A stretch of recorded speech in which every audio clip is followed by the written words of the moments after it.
Hey there, English learners! Welcome back to another episode of Alisa English Podcast, the podcast where we talk real strategies to level up your English. I'm your host, Alex, and today's topic is one I know so many of you struggle with: listening skills. Have you ever tried watching a movie in English without subtitles, and after 5 minutes you just gave up? Maybe you felt like everyone was talking too fast, or the accents were confusing, or you just didn't catch anything at all. Don't worry, you're not alone. In this episode, we're going to explore how you can train your ears, improve your listening step by step, and do it even without subtitles. Yes, it's possible, and I'll show you how.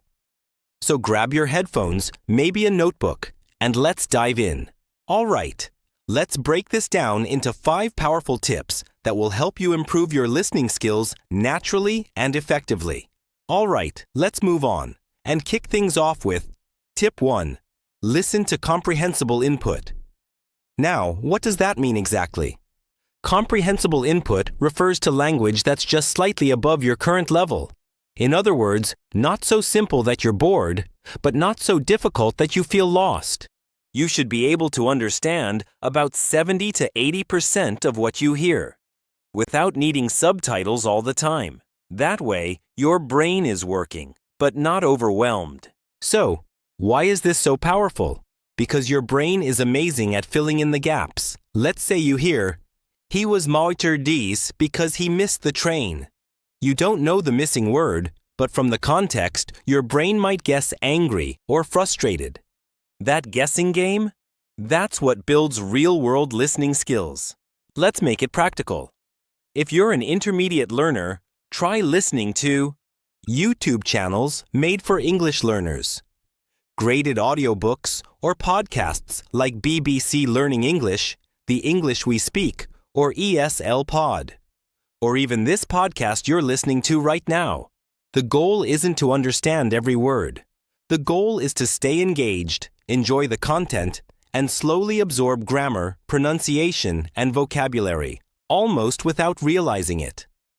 Tip 2. Use the pause and repeat method. All right, now let's dive into Tip 2. Make listening active. Here's the thing.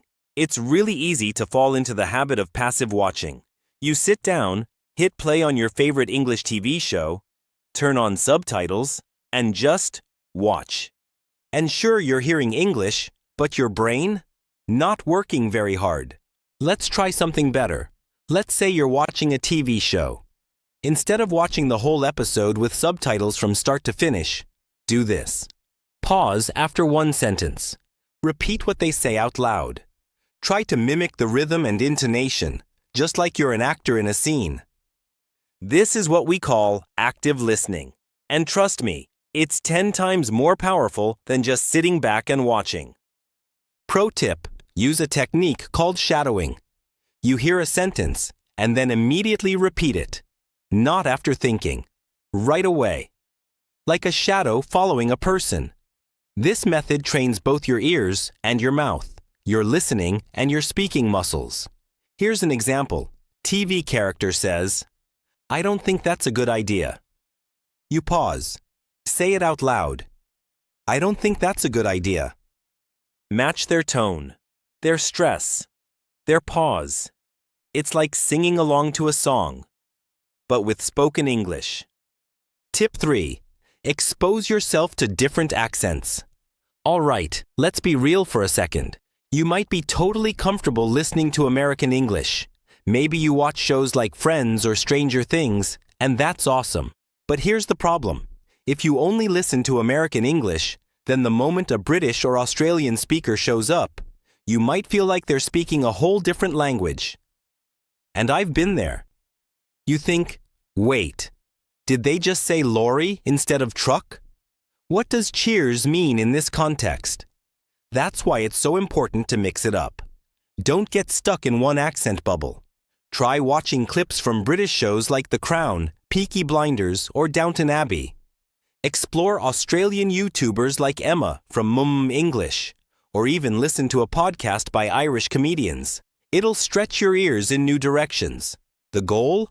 To develop a flexible ear. That means being able to understand English spoken in a variety of accents, speeds, and rhythms.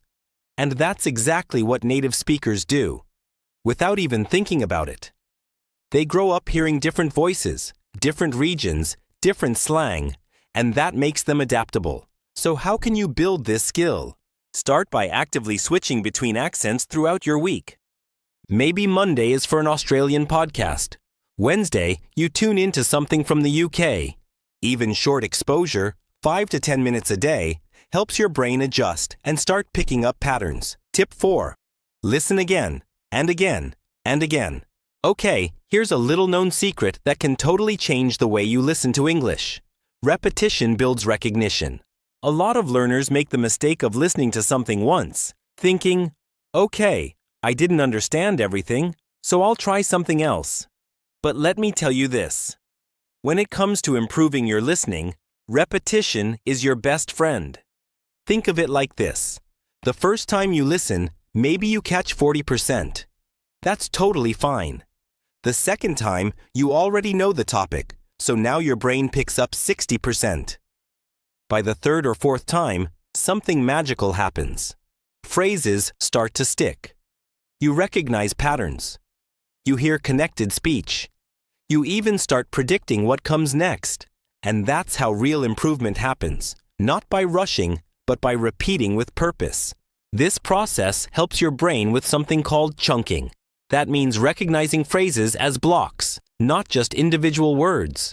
For example, instead of hearing you plus know plus what plus I plus mean, you hear you know what I mean as one unit of meaning. Or instead of at plus the end of the day, you just hear at the end of the day. That's how native speakers process language, in chunks, not syllables. Tip 5. Trust your ears, not the subtitles. Let's finish strong with one of the most important tips, and honestly, one of the hardest habits to build. Trust your ears, not the subtitles. Subtitles are great. They help you feel in control. They give you that instant clarity when you don't catch something. But here's the truth. Subtitles can become a crutch, something you rely on so much that your ears never really learn to listen. So, what should you do instead? Use what I call the 3-step ear training method. Step 1. Listen without subtitles. Even if it feels uncomfortable, let your brain try to catch the message on its own. Pay attention to tone, rhythm, and key words. Let's say you're watching a short YouTube video. Hit play and just listen. You might only understand 50%, and that's perfectly okay. Step 2. Watch again with subtitles. Now, turn on the subtitles and re-watch the same part. Notice what you missed. Was it a fast phrase? A new word? Did they connect words in a weird way? Step 3. Turn subtitles off and listen again. This time, you'll understand much more. Your brain is connecting the sounds to meaning, and that's how real listening skill develops. This technique helps you build listening intuition, that gut feeling that tells you what a sentence means, even if you don't catch every word. So, to sum up, listen to content at your level. Practice actively, explore different accents, repeat content, and slowly reduce your dependence on subtitles. If you follow these steps consistently, your listening skills will skyrocket. Now, before we wrap up, let's talk about some of the vocabulary we use today, because learning words in context helps you remember them better. All right, here are 5 useful words from today's episode. The first word is comprehensible, meaning easy to understand. Example: the teacher explained the concept in a comprehensible way. The second word is intonation, meaning the rise and fall of the voice when speaking. Example: his intonation made the sentence sound like a question.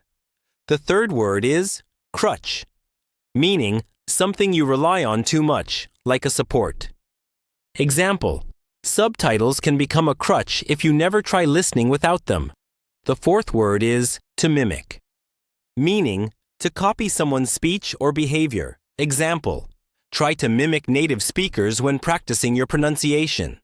The final word is to skyrocket, meaning to increase very quickly. Example, her confidence skyrocketed after practicing English every day. And that's a wrap for today's episode.